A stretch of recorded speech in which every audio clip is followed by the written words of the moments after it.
It's a warning to the whole country. Reform have nothing to offer but chaos, grievance and division. Leader of the Opposition, Kemi Badenoch.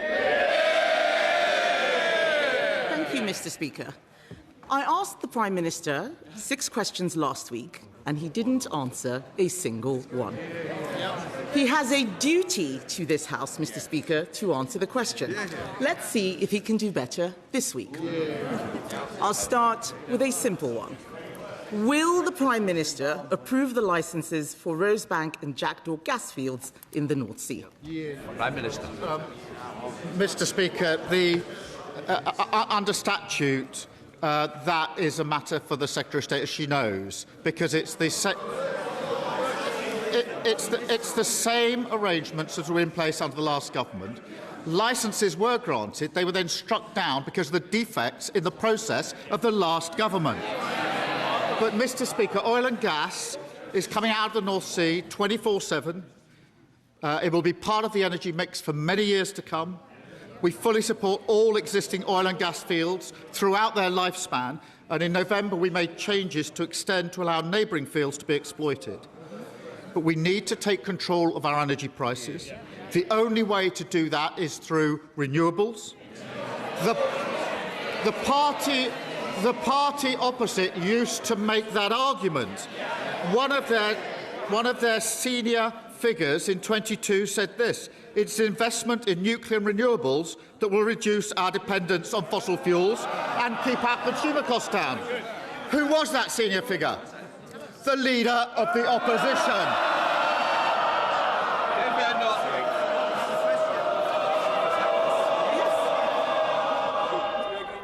This is not the day to be thrown out with a 2-week break coming. Kemi Badenoch. Mr. Speaker, we can have renewables and oil and gas. He says it's a matter for the Secretary of State. He says it's a matter for the Secretary of State. I thought he was the Prime Minister, and he loves to hide behind legal process every single time. I wonder, Mr. Speaker, what a Director of Public... What? Have I... Order. Mr. Yeltsin, you don't want to test my patience, I'm sure. Kemi Badenoch.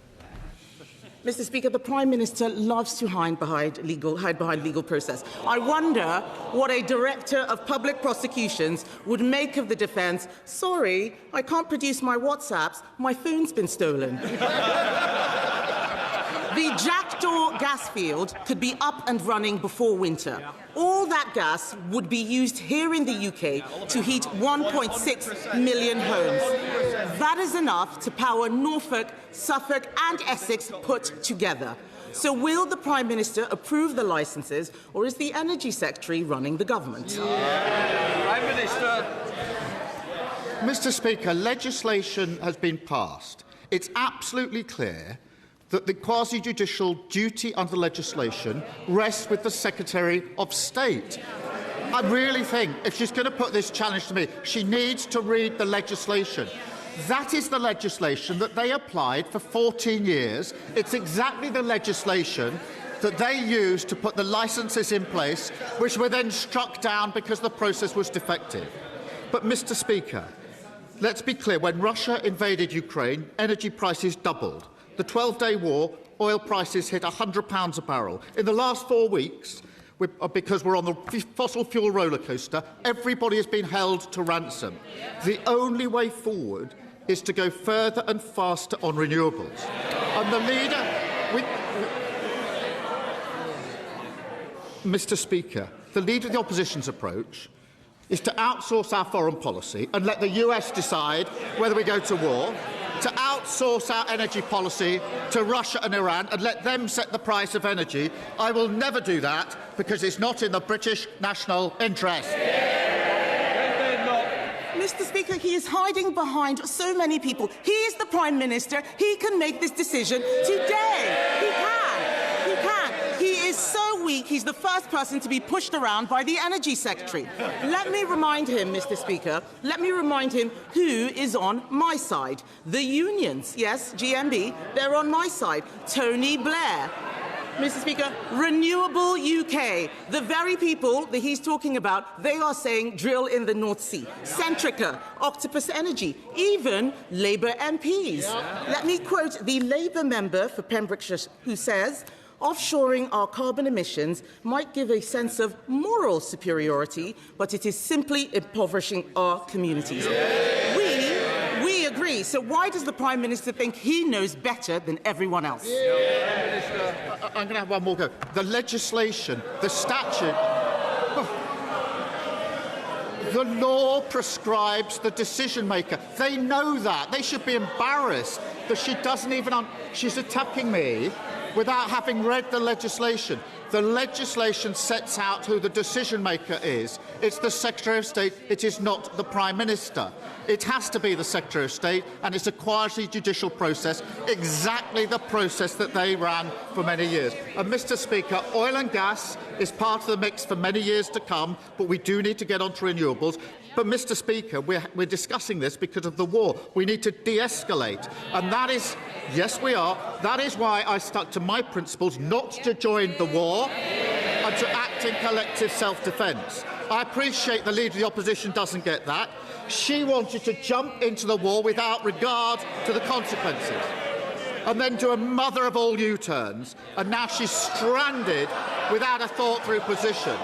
And, Mr. Speaker, when she was asked at the weekend whether she approved of the war, she said, that's a difficult one. It certainly is if you've got absolutely no judgment. Mr. Speaker, I'm going to let the Prime Minister in on a secret. He's the Prime Minister. He can change the legislation. Hiding behind the Energy Secretary is pathetic. Mr. Speaker, under his Labour government, we buy half the gas we use from Norway. Last year, Norway's Labour government drilled 49 wells in the North Sea. That's what Norway's Labour government did. How many did Britain drill? 0. For the first time since 1964, under his government, Britain drilled no wells. Why is energy security the right policy for Labour in Norway, but the wrong policy for Labour in Britain? Mr. Speaker, so now our attack is if you changed and passed some different law, you could take the decision, which she's challenging me today for not taking. It's absolutely ridiculous. Now, all that would do is to slow the process down. Oil and gas is coming out every day. There's a mix of that and renewables. But it's really important, Mr. Speaker, the most important thing to get energy security is to ensure we de-escalate this war. I know where I stand on this. We are not joining the war. She wanted to join the war. She didn't think through the consequences, and now she doesn't know where she stands on the most important issue facing this country at this time. Mr. Speaker, the Norwegian Prime Minister is doing what is right for his country. If only our Prime Minister would do the same. Stopping all new drilling in the North Sea was a reckless promise when he made it before the election. In the middle of a global energy crisis, it is catastrophic.